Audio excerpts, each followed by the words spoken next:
Strange New Worlds 简称 SNW， 猛一看这个外挂的名称，会以为和 Star Trek 今年最新的同名电视影集，或者和赫胥黎的小说《美丽新世界》有关联，但其实只有名称相同或近似而已。外挂的作者认为笔记里的网络状连结能带来更多的奇思妙想，从而能形成更加完善的知识体系。今天就来介绍 SNW 跟具有类似功能的 Relation Pen 外挂。在正式开始介绍外挂之前，我们先来做一下名词解释。在 Obsidian 里面的笔记连结，它的定义有所谓的正向连结，它指的是我目前这个网页使用到的其他笔记的一个链接，也就是写在笔记的内容里面的内部连结。反向链接就是其他储存库里面的笔记使用到当前这一篇笔记的链接，就会被称作是反向链接。网站的 SEO 的页面连结上面呢，有所谓的外部链接跟内部链接，它指的就是目前这个网页如果使用到了其他网站的网址的话，这个就是所谓的外部链接。但是我的网页里面使用到了我自己网站里面的其他网页的话，那这个就是所谓的内部链接。另外还有所谓的导出链接跟导入链接，它指的是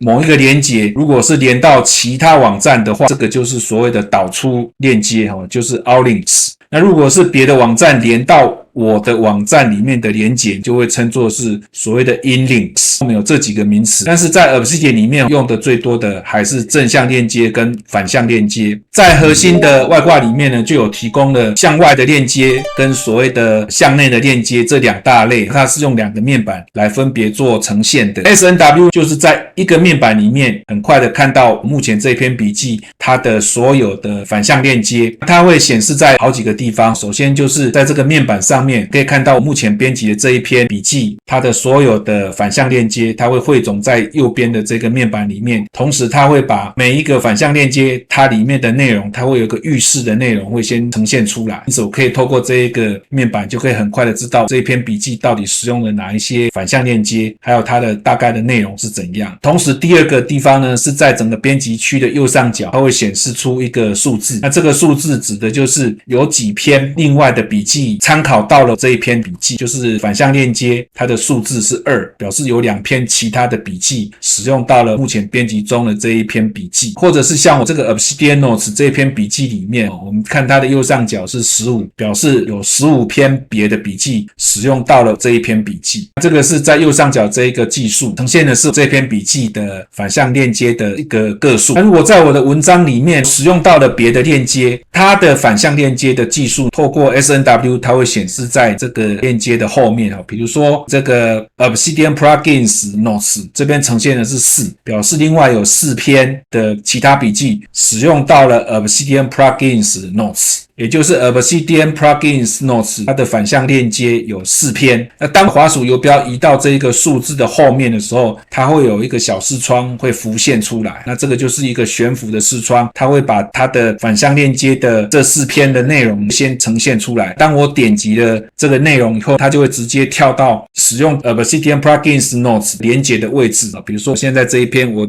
用 Ctrl 然后按一下 Click， 那这一篇就是刚刚点击到的这一篇，在我的这个 Homepage 笔记里面使用到了 Obsidian Plugins Notes， 刚刚点击它就直接跳到这一个链接的使用的位置。那透过这样子就可以很快的掌握使用到的所有这一篇的反向链接到底是有哪几篇。 SNW 在做笔记的切换的时候，它右边的这个面板的内容呢，它并不会跟着同步的呈现出来。如果你发现它的内容跟你的笔记不是同步的话，就去点击一下右上角的这个数字，点击一下它右边这边马上就会做更新的处理。比如说我现在点到 Homepage， 然后呢再点击一下，它右边就会马上更新处理，就可以看到它里面到底它的反向链接是有哪一些内容。现在再来看另外一个 Relation Pen， 它也是会用面板的形式呈现出来，它就是直接把所有的对外的链接跟反向链接都呈现在面板里面，同时它还把第一个这个正向链接，就是在这一篇笔记里面使用到了其他笔记正向链接，它的反向链接接也写在这个 backlinks 里，所以这个 links 是使用到的链接， backlinks 是使用到这一篇的这些笔记。在这个 backlinks 里面，它除了有反向链接的这些链接以外，后面呈现出来这些笔记其实是正向链接，像这个正向链接有26篇，每一个正向链接它自己的反向链接会写在这个 backlinks 的后面，因此 backlinks 有12篇，那这个12篇的后面，这每一篇就是正向链接里面每一篇的反向链接，这有点绕口，但是大家仔细看一下这个数字，比对一下，大概就知道是什么意思。然后 relation pen 还有第三个，就是如果这一页里面有新产生的链接还没有去产生实际的笔记的话，它会写在 new links 里面，也就是这一篇笔记里面有写了链接的格式，但是那一链接呢并没有实际的笔记，它会显示在这个 new links 里面。这个就是 relation pen 它的一个呈现的方法。你会发现这个反向链接 SNW 显示的是15，但是在我的 relation pen 里面却是12，这两个数字怎么不符合？那其实是因为它有一些数字两边统计的方法不太一样。那我们这边可以来看一下 SNW 它只会算内部链接格式的，就是两个中括号的这种格式它会算进去。relation pen 它会连中括号这个 markdown 链接的格式它也会算进去。那还有 SNW 对于使用到的链接里面有井号标题的这种格式，跟实际上没有井号标题的呢，它会当作是不同的东西，那它会分别的去做计算。因此如果加了井字号以后，计数通常会变成是只有1。我觉得也许 SNW 以后应该把井号给忽略掉，让它跟没有井号的一起来算就可以了。另外还有一个差异点是，如果使用 SNW 的面板，我做了 Ctrl 跟 Click， 它会把这个网页的内容会开启在新的分页里面。但是 Relation Pen 我即使点了 Ctrl 跟 Click， 它还是一样显示在当前的这一篇笔记，它不会显示在新的分页里面。那这是几个不同的地方大家可以观察一下。现在就是有这两种格式可以帮我们很快的汇总出反向链接它的一些参考的其他的网址。那这对于我们掌握反向链接这个网络式的知识体系可以做到比较好的一个协助。透过这边我们就可以很快知道某一篇笔记它的反向链接它到底有哪一些笔记可以再来做一个参考，这样子笔记跟笔记中间的关联就更加紧密了，那对于我们知识体系的形成就会更加的完善。以上就是今天介绍的 SNW 还有 Relation Pen， 那希望对大家在 Obsidian 的操作上能够有一些帮助。如果你觉得我今天分享的内容对你有帮助的话，请记得订阅、按赞并且分享，谢谢各位。